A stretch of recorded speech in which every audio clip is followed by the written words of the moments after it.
नमस्कार दोस्तों, VVR classes में आप लोगों का हार्दिक स्वागत है। देखिए, आज हमारा प्रैक्टिस सेट पांचवा है, पांचवा। जो क्या हमने 4 प्रैक्टिस सेट पहले कर लिए हैं। एक से एक अच्छे क्वेश्चन है। आप सभी लोग वीडियो को अंत तक देखें और सारे के सारे भैया आपसे एक निवेदन है कि अपने क्वेश्चनों को बताया करें कि आपके कितने ठीक हुए। आज की वीडियो में हमारे 25 क्वेश्चन रहेंगे और 25 क्वेश्चन सभी चैप्टरों से मिक्स करके करा रहे हैं, जो आपके यूपी टेट हो, एसएससी जीडी हो या आपका यूपी एसआई हो, सभी के लिए महत्वपूर्ण है। तो देखिए, शुरू करते हैं टेस्ट को। कहते हैं कि निम्न में से कौन सा कथन सही नहीं है। देखिए, थोड़ा सा पीडीएफ में ऊपर नीचे है ऑप्शन, कोई दिक्कत नहीं, वो सब कवर हो जाएंगे। देखिए, निम्न में से कौन सा कथन सही नहीं है। अर्थात पहला ऑप्शन है कि ऊ ओष्ठ्य। बिल्कुल सही बात है भाई कि ये क्या होते हैं, आपके ओष्ठ्य होते हैं। इसके बाद अगला आता है बी ऑप्शन है ए अय। कौन से होते हैं, कंठोष्ठीय। बिल्कुल, क्योंकि जो भाई आपका ए वर्ण है या आपका अय वर्ण है, वो किस किस से मिलकर बनता है, वो मिलकर बनता है ए और ई से। ए वर्ण ए और ई से मिलकर बनता है। ए का उच्चारण स्थान होता है क्या, कंठ, और ई का उच्चारण स्थान होता है आपका तालु। तो दोनों को मिला दिया जाए तो क्या बनता है आपका कंठ तालव्य। अर्थात इसमें क्या लिखा हुआ है भाई, आपका कंठ ओष्ठीय। तो इसका मतलब अगर ये क्या होने चाहिए थे, कंठ तालव्य, तो इसलिए आपका ऑप्शन बी क्या हो जाता है, गलत। तो इसका आंसर भी क्या होगा, आपका बी होगा। देखिए, कंठोष्ठीय वर्ण जो होते हैं आपके, तो वो कंठोष्ठीय वर्ण होते हैं आपका, एक तो होता है छोटा ऊ और एक क्या आपका बड़ा ऊ, जिसे जानते हैं। दंतोष्ठीय वर्ण होता है आपका वैवर्ण, और इसके बाद आपका अलीजिहा, यानी कि जो जीभ से अर्थात अग्रभाग से, तो वो कौन सा होता है आपका है वर्ण, तो उसे क्या कहते हैं, अलीजिया। इसके बाद क्वेश्चन नंबर 2, निम्न में से तत्सम तद्भव का रूप नहीं है। अर्थात तत्सम तद्भव का रूप नहीं है। तो देखें, उज्ज्वल और उजाला। बिल्कुल, उज्ज्वल का उजाला होता है, ये तद्भव। कास खांसी, बिल्कुल ठीक बात है। अगला कोयल और कोकिल। भैया, कोयल का कोकिल नहीं होता, तो इसके लिए इसका मतलब कौन सा रूप है, शुद्ध है आपका सी। तो इसका आंसर कौन सा होगा, सी। ग्रामीण का गंवार होता है, बिल्कुल ठीक है। इसके बाद अगला आ जाता है, निम्न में से देशज शब्द कौन सा है। देखिए, देशज शब्द के बारे में अगर थोड़ी सी जानकारी मैं बताऊं, तो कहते हैं कि जो क्षेत्रीय भाषा के शब्द होते हैं, क्षेत्रीय भाषा अर्थात आपके एक विशेष क्षेत्र में बोले जाने वाले शब्दों को कहते हैं हम देशज शब्द। और इन देशज शब्दों को या तो आप अच्छे तरीके से जानते होंगे या ना जानते होंगे, तो क्या होगा भैया, फिर इसके बाद कह सकते हो आप कि वो भी आपका देशज ही है।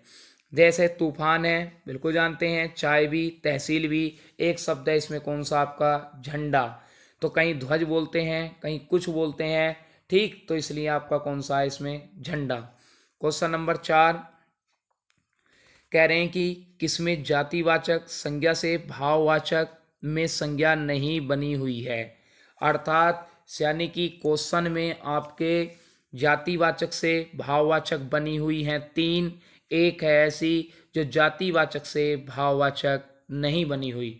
मानव जातिवाचक संज्ञा है, इससे भाववाचक संज्ञा कौन सी बन गई भाई, आपकी मानवता। बिल्कुल ठीक बात है। अगला है विभू। विभू से क्या, वैभव। बिल्कुल, विभू भी जातिवाचक है। अगला गया खेलना। तो खेलना मेरे भाई जातिवाचक संज्ञा नहीं है, ये क्या है आपकी, ये है आपकी क्रिया, और क्रिया से बनी है क्या, खेल। तो इसलिए इसका भाई ऑप्शन सी क्या है, गलत है। अर्थात इसका आंसर भी कौन सा होगा, option number C. Question number 5 देखें। क्वेश्चन नंबर 5 कह रहा है कि वे सर्वनाम जो पृथक पृथक बातों के स्पष्ट संबंध को व्यक्त करते हैं कहलाता है। यानी कि कहने का मतलब ये है क्वेश्चन का कि वे सर्वनाम शब्द जो पृथक पृथक मतलब अलग अलग बातों के स्पष्ट संबंध को, यानी कि जो बिल्कुल अलग अलग बातें हैं उनके संबंध को स्पष्ट रूप से बताते हैं कहलाता है। तो पहला है पुरुषवाचक। तो देखिए, पुरुषवाचक जो सर्वनाम होता है वो केवल पुरुष के नाम के स्थान पर प्रयुक्त होता है, जिसमें आपके कह सकते हो कि सजीव प्राणियों के स्थान पर प्रयुक्त होता है। निश्चयवाचक सर्वनाम केवल आपकी निश्चितता का बोध कराता है। निजवाचक सर्वनाम यानी कि व्यक्ति अपने लिए करता है, जिसके अंतर्गत स्वयं, स्वतः, खुद, अपने आप ऐसे शब्दों का प्रयोग होता है। निश्चयवाचक में यह, वह, ये, वे इनका प्रयोग होता है। पुरुषवाचक सर्वनाम में आपके भैया पुरुषवाचक सर्वनाम में क्या होता है कि जैसे क्या आपका मैं, हम, मैंने, हमने आदि का प्रयोग होता है। और जो इसके तीन भेद होते हैं, एक तो उत्तम, उत्तम में आ जाते हैं आपके मैं, हम आदि। एक होता है मध्यम, तो मध्यम में क्या आते हैं आप, तू, तुम आदि। और जो आपका इसका अन्य पुरुषवाचक सर्वनाम होता है तो उसमें आते हैं उन्हें, इन्हें, उनको, यह, वह इनका भी प्रयोग होता है। आपका संबंध वाचक जो सर्वनाम होता है वो क्या होता है, जो, या फिर क्या, सो, या जैसी, वैसी ऐसे शब्दों का प्रयोग होता है, तो वो कहलाता है आपका कौन सा, संबंधवाचक सर्वनाम। ये दो संज्ञा शब्दों तथा किसे भैया दो क्रियाओं को जोड़ने का कार्य करता है, वो कहलाता है संबंधवाचक सर्वनाम। तो इसलिए भाई इसका ऑप्शन कौन सा ठीक हो जाना चाहिए, ऑप्शन नंबर डी। इसके बाद आगे चलते हैं, अगला है क्वेश्चन छठा, इस गेंद को मत फेंको वाक्य में कौन सा विशेषण है। गुणवाचक है, संख्यावाचक है, सार्वनामिक है, या व्यक्तिवाचक विशेषण है। तो देखें इसमें आपका गुणवाचक विशेषण तब होता कि लाल गेंद को मत फेंको। भाई कैसी गेंद होती, लाल, अर्थात कैसा, कैसी, या फिर कैसे लगाने पर अगर उत्तर मिलता है तो आपका कौन सा विशेषण होता, गुणवाचक, तो वो तो है नहीं। इसके बाद संख्यावाची विशेषण कि 5 गेंदों को फेंको मत, ऐसे कहता तो आपका क्या हो जाता, संख्यावाचक हो जाता। सार्वनामिक, तो सार्वनामिक विशेषण वो होता है, सार्वनामिक का दूसरा नाम होता है सांकेतिक, सांकेतिक, या फिर क्या कहते हैं हम, लिख ही रहा है दूसरा तो सार्वनामिक। तो सांकेतिक या सार्वनामिक विशेषण का मतलब होता है कि यानी कि जिन विशेषण शब्द किसी संज्ञा की ओर क्या करते हो मेरे भाई, संकेत करते हो, वो कहलाते हैं सांकेतिक। और जो संज्ञा शब्द से ठीक पहले आते हैं वो कहलाते हैं सार्वनामिक। तो देखें इसमें गेंद क्या है आपकी, संज्ञा है, और इससे पहले इस क्या आया है, सर्वनाम। तो इस गेंद अर्थात उसकी क्या क्या कर रहे हो आप, संकेत कर रहे हो। तो इसका आंसर कौन सा हो जाना चाहिए, तो मेरे भाई इसका आंसर हो जाएगा आपका सी, तो सार्वनामिक विशेषण। बात क्लियर हो रही होगी। इसके बाद भाई क्वेश्चन नंबर 7 की ओर बढ़ते हैं। क्वेश्चन नंबर 7 कह रहा है कि लजाना, अपनाना, गरमाना, चमकाना आदि में क्रिया है, यानी कि संयुक्त क्रिया है ये आपकी पूर्वकालिक क्रिया है, या सजातीय क्रिया है, या नाम धातु क्रिया है। जल्दी जवाब दो भैया। देखें संयुक्त क्रिया वो होती है जो दो क्रियाएं एक साथ मिलकर आती हैं। इसके बाद पूर्वकालिक क्रिया वो होती है, यानी कि पूर्व का मतलब होता है पहले, कालिक मतलब यानी कि समय में, जब कार्य आपका पहले समय में हो गया हो। संयुक्त क्रिया का उदाहरण देखें तो जैसे कहते हैं कि खाना खा लिया, खाना खा लिया, तो क्रिया कैसे हो जाती, संयुक्त हो जाती। इसके बाद पूर्वकालिक में बोले खाकर सो गया, मतलब भाई स्पेस कम है तो इसलिए मैं डायरेक्ट लिख रहा हूँ खाकर सो गया, अर्थात पहले खाना खाया और खाना खाने के बाद सोया, तो क्रिया कैसी हो गई, पूर्वकालिक। अगली आ जाती है कौन सी क्रिया, सजातीय। सजातीय क्रिया होती है, यानी कि सजातीय का मतलब होता है जब क्या कर्म और किसकी, कर्म और आपका क्रिया दोनों की दोनों एक ही धातु से मिलकर बनी हो। कैसी धातु हो, एक ही धातु से मिलकर बनती हैं, तो क्रिया कहलाती है आपकी सजातीय। तो भाई इसमें ऐसा तो कुछ है नहीं। इसके बाद जो आता है आपका नाम धातु। तो देखिए नाम धातु के बारे में जानकारी बताता हूँ आपको कि नाम धातु क्रिया अगर संज्ञा शब्द हो, या फिर सर्वनाम हो, या फिर आपका विशेषण हो। संज्ञा हो, सर्वनाम हो, या फिर क्या विशेषण हो, अगर इन तीनों के बाद अगर कोई प्रत्यय लगकर अगर कोई क्रिया बनती है तो वो क्रिया कहलाती है नाम धातु। अर्थात लजाना, लज्जा, लज्जा क्या है? संज्ञा है। और कौन सी है? भाववाचक। अपनाना क्या है? यानी कि सर्वनाम है, और इसके बाद प्रत्यय लगा है, तो क्रिया कौन सी हो गई आपकी? यानी कि आपकी नाम धातु। इसके बाद गर्म क्या है और चमक क्या है? दोनों विशेषण हैं, इनमें प्रत्यय लगने के बाद क्रिया बनी है, तो इसका आंसर कौन सा हो जाना चाहिए? नाम धातु क्रिया। यहीं एक पॉइंट और क्लियर कराता हूं मैं आप लोगों का। देखिए भाई, कि अगर कोई मूल धातु है, अगर मूल धातु है और उस मूल धातु में अगर आपका प्रत्यय लगा है, तो मूल धातु में प्रत्यय लगने के बाद जो क्रिया बनती है उस क्रिया का नाम होता है कृदंत क्रिया। कौन सी क्रिया? कृदंत। कृदंत जो बनता है वो कृत धन अंत, अर्थात कृत को संस्कृत में क्या कहते हैं हम? धातु। और धातु के बाद प्रत्यय लगता है तो क्रिया कौन सी हो जाती है? कृदंत। अर्थात आपके क्वेश्चन नंबर 7 से यानी कि 5-6 क्वेश्चन आपके कवर हुए। इसके बाद क्वेश्चन नंबर 8 की ओर बढ़ते हैं भाई। देखिए भाई, वीडियो को आप अगर निरंतर रूप से देखेंगे, अगर अच्छे से आप इसे समझेंगे, अच्छे से पढ़ेंगे, अपने क्वेश्चनों को बिल्कुल सीरियस होकर करेंगे, तो भाई निश्चित रूप से आप लोगों को बहुत फायदा मिलेगा। आप अपने जवाब भाई कमेंट बॉक्स में लिखें, आपको क्या कमी लगती है क्या नहीं। एक वीडियो थी जो आपकी वीडियो नंबर 3 थी, उसका क्वेश्चन नंबर 5 था, उसका ऑप्शन ए गलती से टिक हो गया था, मैंने कमेंट बॉक्स में लिख दिया था। उसका आंसर कौन सा होगा? आपका बी होगा। ठीक है।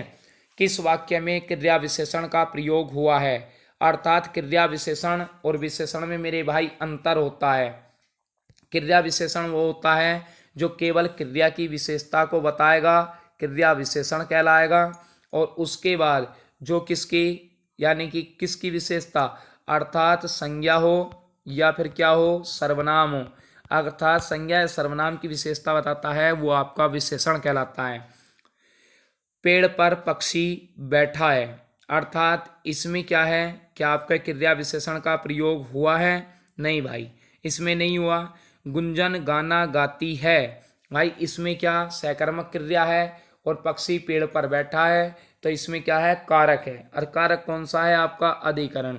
इसके बाद क्या बैठा है? वैसे भी पक्षी बैठा है, तब भी क्या है भाई? आपका प्रशांत धीरे धीरे चलता है, अर्थात चलने का ढंग व तरीका है उसका कैसा है? कि वो प्रशांत जो चलता है वो कैसे चलता है? धीरे धीरे। अर्थात यानी कि यो धीरे धीरे किसकी विशेषता बता रहे हैं? यानी कि चलता की। और चलता क्या है? क्रिया। और क्रिया की जो विशेषता बताता है वो क्या कहलाता है? क्रिया विशेषण। और क्रिया विशेषण का भेद पूछ ले तो ये क्रिया विशेषण का कौन सा भेद आता है? रीतिवाचक क्रिया विशेषण। रीति कहते हैं चलने का ढंग व तरीका, अर्थात यानी कि चलने का ढंग व तरीका है उसका कैसा है? धीरे धीरे। वर्षा पत्र लिखती है, क्रिया कैसी है? सकर्मक है। बात समझ में आ रही होगी? तो भाई वीडियो को लाइक करा करें और वीडियो को ज़्यादा से ज़्यादा शेयर करो मेरे भाई। और चैनल को जो लोग वीडियो देख रहे हैं सब्सक्राइब करो, लाल सा बटन आता है उस पर कर दिया करो। देखें कौन सा बहुवचन का रूप सही नहीं है, अर्थात कौन सा रूप ऐसा है जो बहुवचन का सही नहीं है। अर्थात सभी बहुवचन रूप हैं, लेकिन एक क्या है इसमें गलत है। दवाई का क्या हो गया? दवाइयाँ। खिड़की यानी कि खिड़की का क्या हो गया? खिड़कियाँ। नदी का क्या हो गया? नदियाँ। स्त्री का क्या हो गया? स्त्रियाँ। तो भाई इसमें क्या? दवाइयाँ नहीं होता, यानी कि क्या होता है? दवाइयों कहते हैं। तो इसका कौन सा रूप सही नहीं है? ए सही नहीं है। अगला, सर्वनाम में कारक कितने होते हैं? बहुत बेहतरीन प्रश्न है मेरे भाई। सर्वनाम में जो कारक होते हैं, देखिए सर्वनाम 6 प्रकार के होते हैं, भेद नहीं बताने। सर्वनाम में कारक कितने होते हैं? तो सर्वनाम में केवल आपके 7 कारक होते हैं। इसका ऑप्शन कौन सा होगा? Option number B. ठीक है, क्लियर हो रही होगी बात। अगला क्वेश्चन नंबर 11, किस जिसके संबंध में वाक्य में कहा जाता है उसे कहते हैं। तो देखिए वाक्य में दो चीजें होती हैं, इसे मैंने स्पेस इसलिए छोड़ा है कि मैं आपको वाक्य में बता सकूं लिखकर। जैसे मैंने लिखा कि राम पत्र लिखता है, यानी कि राम पत्र लिखता है, ये वाक्य भाई हमने लिख दिया।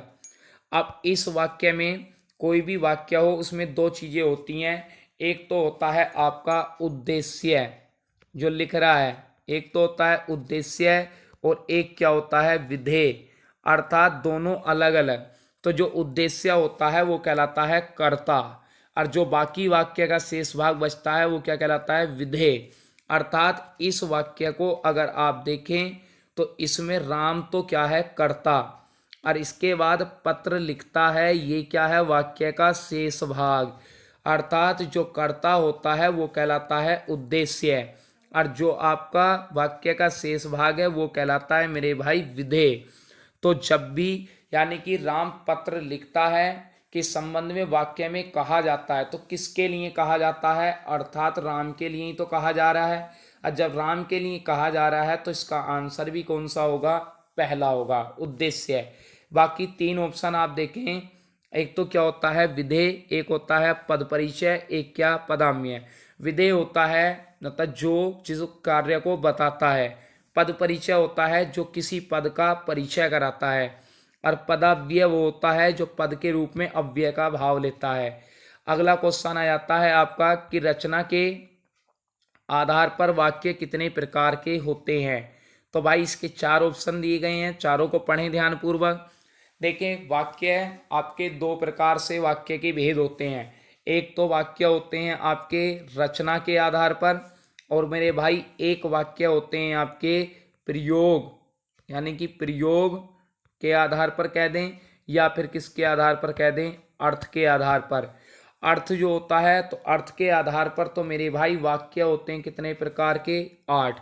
और जब रचना कहा गया तो रचना के आधार पर वाक्य होते हैं केवल कितने प्रकार के, 3 प्रकार के। और वो कौन कौन से होते हैं तो देखें, अगर उन पर बात करना चाहते हैं तो वो रचना के आधार पर वाक्य एक तो होता है आपका सरल या साधारण, सरल या साधारण, दूसरा होता है संयुक्त, और एक होता है मेरे भाई कौन सा, मिश्र। अर्थात ये 3 भेद होते हैं किसके, कि आपके रचना के आधार पर, पहला, दूसरा और एक कौन सा भाई, तीसरा। बात क्लियर हो गई होगी। इसके बाद क्वेश्चन नंबर 13, निम्न में से कौन सा वाक्य शुद्ध नहीं है। अर्थात एक वाक्य अशुद्ध है, यानी कि बाकी यानी कि शुद्ध नहीं है, एक वाक्य अशुद्ध है, 3 वाक्य शुद्ध हैं। मैं प्रातःकाल पढ़ता हूँ, बिल्कुल बात ठीक है। मेरे पास केवल एक घड़ी है, यानी कि ये वाक्य भी क्या है, ठीक है। अगला आत्मा अमर है होती है, आत्मा अमर होती है, ये भी ठीक है। उसका ससुराल जोधपुर में, नहीं उसकी ससुराल, तो इसका आंसर कौन सा होगा मेरे भाई, डी होगा।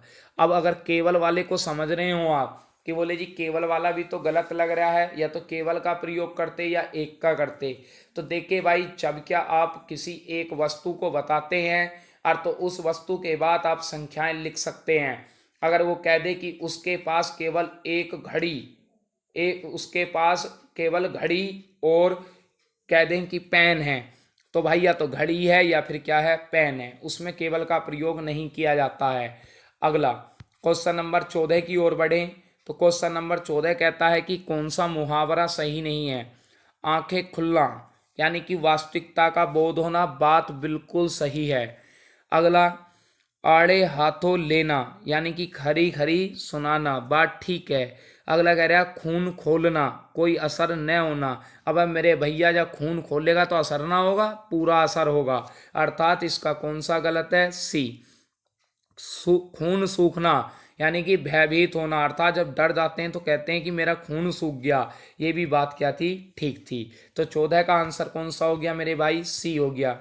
वर्तनी की दृष्टि से शुद्ध रूप है, वर्तनी की दृष्टि से शुद्ध रूप है, भाई कौन से का शुद्ध रूप है, अब यही तो देखना है शुद्ध रूप कौन से का है। यानी कि मूर्ति क्या शुद्ध रूप है, प्रातःकाल शुद्ध रूप है, हंसनी शुद्ध रूप है, या पक्षीराज।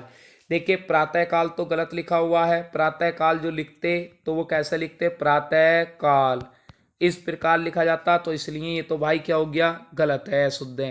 हंसनी लिखा जाता तो इस पर क्या लिखता लगता, यानी कि हंसनी, यानी कि चंद्रबिंदु का प्रयोग होता। पक्षीराज, अब देखिए पक्षीराज जो लिखा जाता है मेरे भाई, वो लिखा जाता है छोटी ई की मात्रा बनती, तो इसलिए कौन सा ठीक है, केवल आपका पहला ठीक है, मूर्ति। इसके बाद निम्नलिखित में से अशुद्ध वर्तनी है, तो अशुद्ध वर्तनी है अतएव। देखें भैया आपका सरोजिनी, अतएव, वाल्मीकि, माननीय। तो देखिए माननीय ठीक है, वाल्मीकि ठीक है, अतएव। आप सोच रहे होंगे बोले सर अतएव तो ऐसे लिखते हैं तो मैं तो इसी लगाऊंगा। तो अगर आपको जानकारी हो तो जो जिन लोगों ने संधि पढ़ी थी तो इस अतएव को मैंने किसमें, विसर्ग संधि में बताया था। और विसर्ग संधि में इसका जब विच्छेद या विग्रह करते हैं तो वो होता है अतः धन एव, अतः धन एव, अर्थात अतएव। ये भी ठीक है, तो इसका मतलब गलत कौन सा है, पहला। तो सरोजनी में जय पर ई की मात्रा नहीं लगेगी, अर्थात सरोजनी ऐसे लिखा जाता है। ठीक है भाई, बात क्लियर हो गई होगी। क्वेश्चन नंबर 17 की ओर बढ़ते हैं। तो क्वेश्चन नंबर 17 कह रहा है कि माता पिता का अपनी संतान के प्रति प्रेम के लिए उपयुक्त शब्द है। तो देखें इसने, इसने कहते हैं लगाव को, अर्थात यानी कि उसके बाद श्रद्धा, श्रद्धा तो नहीं होगी भाई। वात्सल्य, वात्सल्य हो सकता है, परणीय नहीं भाई ये भी नहीं होगा, केवल या तो स्नेह है या फिर क्या है, वात्सल्य है। अब इन दोनों में बहुत सारा कन्फ्यूजन रहेगा। देखें स्नेह तो भाई माता पिता अपनी संतान से करते ही है, स्नेह का अर्थ भी किसके रूप में जाता है, प्रेम के रूप में। वात्सल्य, वात्सल्य केवल माता पिता ही नहीं करते और अन्य भी करते हैं। तो इस हिसाब से देखा जाए तो इसका आंसर कौन सा होगा, ए होगा, अर्थात स्नेह। निम्न में से किस जोड़े में विलोम शब्द अशुद्ध है, अर्थात विलोम शब्द अशुद्ध है। यानी कि खल सज्जन, सज्जन मतलब सज्जन का वैसे तो क्या होता है, दुर्जन, और दुर्जन का ही जो पर्यायवाची होता है वो क्या होता है, खल। इसके बाद लाभ हानि बिल्कुल ठीक है। महात्मा दुरात्मा, महात्मा मतलब महान आत्मा, दुरात्मा मतलब यानी कि खत्म कह दें ऐसे। उन्मुख का क्या होता है, उन्मुख का विलोम होता है विमुख, उन्मुख का क्या होता है, विमुख। ठीक है भाई, बात समझ में आई। तो इसलिए इसका आंसर कौन सा होगा, बी, यही अशुद्ध रूप है। क्वेश्चन नंबर 19 की ओर बढ़ते हैं कि निम्न में से दूध का पर्यायवाची शब्द नहीं है। तो दूध का भाई दुग्ध होता है, बिल्कुल ठीक, पेय भी होता है, स्तन्य भी होता है, सोम नहीं होता। सोम किसका होता है भाई, तो सोम होता है आपका अमृत का। सोम किसका पर्यायवाची होता है, अमृत का। ठीक है, बात समझ में आ रही होगी। 19 क्वेश्चन हो गए और बचे हैं भाई 6 क्वेश्चन, पूरी वीडियो को देखना। कि प्रत्येक में कौन सा उपसर्ग है, प्रत्येक में, तो प्रत्येक में जो उपसर्ग है तो वो कौन सा है आपका, जब आप इसे तोड़ोगे यण स्वर संधि की सहायता से तो ये टूटता है प्रतिधन एक में, प्रतिधन एक, अर्थात प्रतिधन एक। तो इसमें उपसर्ग कौन सा हो गया भाई, बी, यानी कि प्रत्येक। अब देखिए भाई वीडियो को शेयर करना ना भूलें, कमेंट करें कितने सही हुए, और उसके बाद भैया चैनल को सब्सक्राइब भी कर लें। देखें कोतन्य में कौन सा प्रत्यय है, अब भैया कौन, सॉरी, कौंतीय में, कौंतीय में कौन सा प्रत्यय है। अब यह या फिर आए या फिर आई, तो यानी कि आय तो नहीं है ना, फिर आई है, या तो यह है फिर क्या है, यह। अगर भाई आप लोग इसे जानते हो, देखें इसमें थोड़ा सा समय लगेगा, मैं इसकी डिटेल बताता हूँ। जैसे क्या आपका इसमें मूल शब्द क्या है और ई है। देखिए इसमें मूल शब्द होता है आपका कुंती, और कुंती में जब प्रत्यय जुड़ता है कौन सा, ई है, तो बनता है आपका कोतन्य। अब उसका नियम होता है, अब ये नियम कैसे हैं, मूल शब्द तो इसमें कुंती है और ई है, ये बात तो आपको क्लियर हो गई होगी। देखें अब इसकी अगर थोड़ी डिटेल जानना चाहें तो कहते हैं कि जब भी आपका प्रथम शब्द जो है, मूल शब्द का प्रथम वर्ण के साथ अगर ए हो, ए हो, आ हो, छोटी ई हो, सॉरी, ए हो, आ हो, तो भाई क्या हो जाता है, वो किस में आदेश हो जाता है, ए हो, आ हो, तो वो तो हो जाता है किस में आदेश, आ में। छोटी ई हो, बड़ी ई हो, छोट और ए हो या फिर आए हो, तो वो आदेश हो जाते हैं मेरे भाई किस में आपके, वो आदेश हो जाते हैं आए में। ठीक है, और जब आपका अगर इसमें आपका देखें, अगर छोटा ऊ हो, बड़ा ऊ हो, या आपका ओ हो या फिर औ हो, ये जो होते हैं ये किस में आदेश हो जाते हैं, औ में। तो कुंती में जब आपका ऊ था तो ऊ के स्थान पर तो क्या हो गया, ओ। और न यानी कि न तो आधा था ही, तय, और तय के साथ में ई की जो मात्रा थी वो निकल गई और ए कहाँ लग गया, यानी कि तय पे, कौन ते, और बाद में क्या जुड़ गया, यह। बात क्लियर हो गई होगी, बिल्कुल स्पष्ट। अगला क्वेश्चन नंबर 22, कनकटा में समास है। अब भैया कनकटा में समास है तो समास बताना है आपको। तो कनकटा में कर्मधारय, कर्मधारय समास में क्या होता है कि आपका प्रथम शब्द विशेषण होता है। तो भैया ये विशेषण तो है नहीं, तो इसलिए बी तो गलत हो गया। द्वंद्व में दोनों पद क्या होते हैं, यानी कि विपरीत होते हैं। अव्ययी भाव में पहला पद क्या होता है, अव्यय या उपसर्ग। तो इसलिए ऑप्शन कौन सा बचा इसका, बहुव्रीहि। ठीक है। अगला, इनमें से कौन सा संबंध तत्पुरुष का उदाहरण नहीं है। संबंध कारक तत्पुरुष समास का उदाहरण नहीं है।